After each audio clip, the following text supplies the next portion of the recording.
Hello friends, welcome to my channel. Today we are going to talk about Sagittarius Ascendant and the predictions for the month of July 2023. So we are first going to start with the Ascendant Lord. The Ascendant Lord Jupiter is transitioning through the fifth house and it is going to aspect both the ninth house as well as the first house through its fifth and ninth aspect respectively. So after Rahu moves out of this fifth house at the end of October, the remaining time frame from November 2023 to April 2024 is a very good time frame for planning for a child. And if you happen to be a person who is of an elder age group, then you will also see grandkids coming into your family. So try to take advantage of this auspicious position of Jupiter in the fifth house, which is going to be there till April 24. Now, let us also look at other planets. Mars is the lord of the 12th house as well as 5th house for you, and is going to transition through the ninth house where it is going to combine with Venus. It is also receiving the aspect of Jupiter, and this aspect is very beneficial since Mars is the 12th house lord and it is transitioning through ninth house would mean that people who are planning to go to a foreign country, they will see their opportunity arising at this point of time. And if you happen to be a student, then the probability of you moving to a foreign country or into a university of your choice is also very high. If you are a student, then the one third part of July will be extremely good for you, from 21st to 30th July. But within this time frame also, 23rd to 27th of July would be the time to clear any kind of a competitive exams. And if you happen to be in the field of speculation, then the beginning of the month will be very helpful. So time frame from 1st to 5th of July will be good for earning money through the short term trading. And once again, the time from 23rd to 27th of July will also be very beneficial for you. So for both students as well as for speculators, this month of July is going to bring in quite a lot of gains. And as I said earlier, this aspect of Jupiter on Mars as well as Rahu's aspect on Mars is going to create opportunities for you to go to a foreign country. And if you happen to be in the area of education, then again you may go to a university for a higher education to a foreign country. Now let us look at Venus as well. Venus is the lord of the sixth house as well as 11th house for you. That means both the money houses are ruled by Venus. Again, Venus is in the house of luck for you. So if you are in the service sector or if you do job, then second half of July will be extremely beneficial for you. If you want to obtain gains at your workplace, then time from 16 to 31st of July is very beneficial. Venus also receives the aspect of Jupiter. The fifth aspect is again falling on Venus. Going to be a very good month for those who are involved in the service sector, and they will definitely see a very good change at their workplace in the month of July. Mercury is the owner of your seventh house, and seventh house indicates both business as well as your spouse. So people who are doing their own business, they will see a good time in the last week of July when Mercury will move into the sign of fortune. And the businesses will continue to see the good time for the next 2 months because Mercury is going to remain stationed here till 30th of September. So time frame from 25th of July to 30th of September will be extremely auspicious for people who are in their businesses, and such people will see extended growth at their workplace. Currently, Sun is going to transition through the seventh house and it is going to stay here till 15th of July. So this is going to make sure that your spouse dominates you in the month of July. And if you happen to disrespect your spouse, then you will definitely get into trouble with them. So be careful while dealing with your spouses till the first half of July. So time frame from 1st of 15th of July, please give your respect to your spouse and do not argue with them. Saturn is the lord of your second and third house and is currently placed in its own house. And due to the slow moving nature of the planet, you are going to see that your financials are getting constrained in July, and you are going to struggle with the cash management or money flow management in the month of July as well as in the month of August. But especially the time frame from 21st of July to 21st of August is going to be where your money management skills are going to be tested. See, people of your ascendant anyways accumulate wealth very slowly over a period of time because Saturn's sign falls in the second house. So wherever Saturn himself sits or its sign sit, you see the progress in those houses or in those areas at a very late stage in your life, and that is why all those people who are in their 20s or 30s, they will feel the pinch of this incoming cash flow in the month of July and August more, because generally the younger population tends to spend more or they need more cash compared to a little elder population who has become wiser and has saved some kind of a money. So in your case, this struggle will continue till the 21st of August. You will also find it difficult to maintain harmony with your family.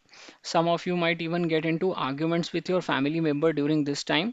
So, if I have to talk about what is the best time as far as cash flow is concerned in the month of July, that will be from the 1st to 10th of July. So, Saturn in the third house also means that you are going to or you have to accept some kind of a responsibility for your younger siblings in the month of July.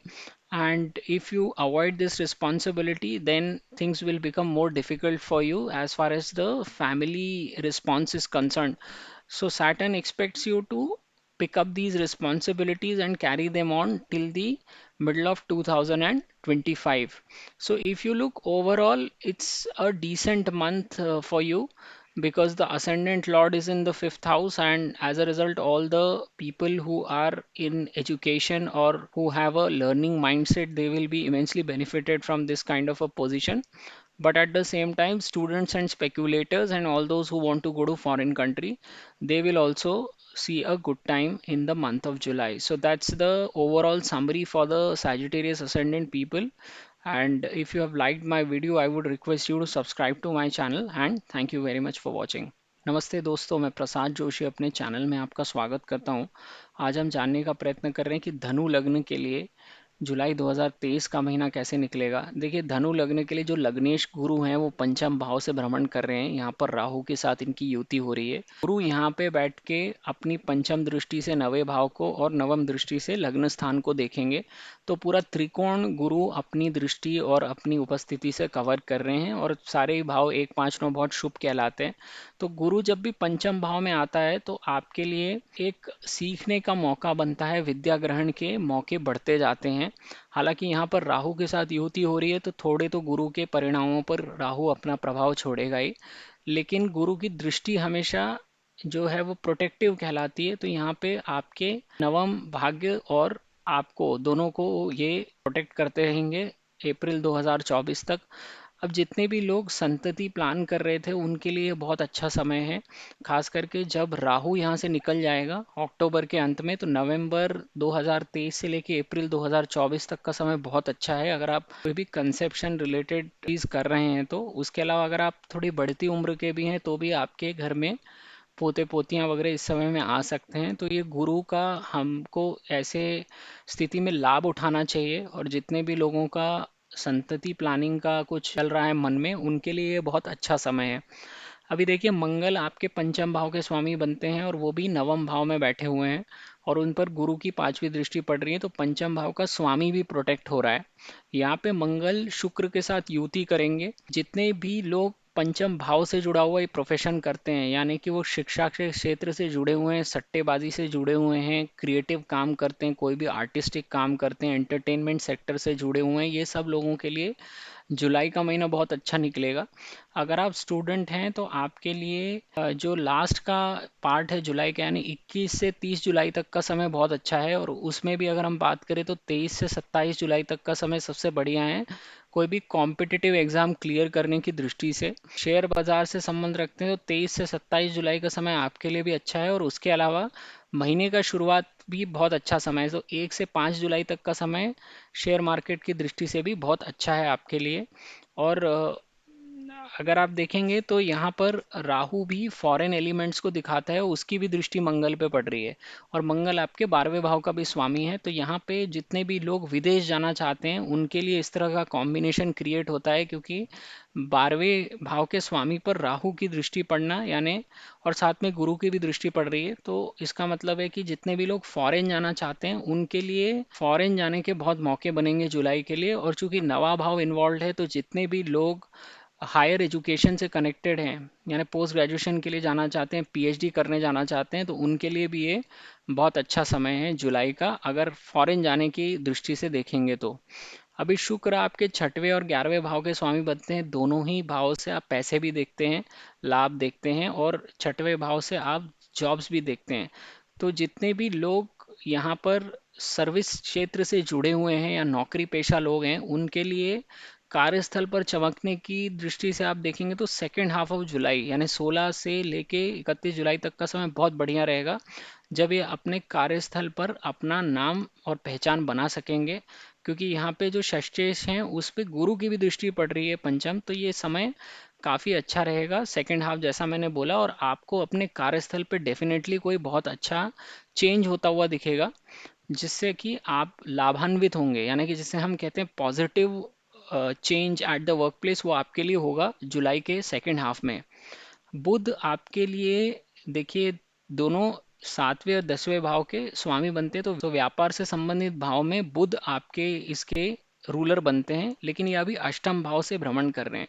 तो जैसे ही नवे भाव में आएंगे यानी कि 24 जुलाई को इनका नवे भाव में आगमन होगा, जो कि भाग्य स्थान कहलाता है, और यहाँ पर बुध बहुत लंबा बैठेंगे। तो सितंबर के एंड तक 30 सितंबर तक बुध यहीं बैठे रहेंगे नवे भाव में। तो जितने भी बिजनेस से जुड़े हुए लोग हैं, व्यवसाय है जिनका स्वयं का, उनके लिए 24 जुलाई से लेकर 30 सितंबर का समय बहुत अच्छा है अपने कार्यस्थल पर प्रगति करने के हिसाब से। अगर आप कैपिटल एक्सपेंडिचर वगैरह करके बिजनेस को बड़ा बनाना चाहें तो उसमें भी ये बुध आपका बहुत सहयोग करेगा। तो व्यापार की दृष्टि से ये बहुत अच्छा समय है। इसके अलावा आपके जुलाई के महीने में पहले 15 दिनों में सूर्य आपके सप्तम भाव में बैठे रहेंगे। तो सूर्य का सप्तम भाव से जाना यानी कि आपके पति या पत्नी के ईगो में बहुत बूस्ट आएगा, वो आपके ऊपर डोमिनेट करेंगे और आपको उनको उनका सम्मान देना पड़ेगा, उनको रेस्पेक्ट करना पड़ेगा, नहीं तो फिर आपके लिए समस्या खड़ी हो जाएगी। तो 15 दिन जुलाई के पहले 1 से 15 जुलाई तक अपने पति या पत्नी के साथ झगड़ा करने से आप बचिए। एक नज़र शनि पे भी डालते हैं। देखिए शनि आपके लिए द्वितीय और तृतीय भाव के स्वामी बनते हैं और अभी तृतीय भाव से ही भ्रमण कर रहे हैं। शनि एक बहुत ही स्लो मूविंग प्लैनेट है, और इसलिए जहाँ पर भी शनि खुद बैठता है लग्न कुंडली में या जहाँ पर भी उसकी राशियाँ होती हैं, उन भाव से जुड़ी हुई जितनी भी चीज़ें होती है व्यक्ति के जीवन में, उसमें उसके जीवन में होती बहुत लेट है, उसको उसका परिणाम बहुत देर से मिलता है और बहुत मेहनत करने के बाद मिलता है। तो जितने भी धनु लग्न के लोग हैं उनके लिए पैसे का जो आवक होता है वो जीवन में बहुत लेट होता है। जो अगर हम एक्यूमुलेशन की बात करते हैं पैसे को इकट्ठा करने की, तो उसमें भी धनु लगने के लोगों को बहुत समय लग जाता है। तो यहाँ पर ये 27 जुलाई से लेके 21 अगस्त तक का जो समय है इसमें आपको बहुत कैश क्रंच फील होगा।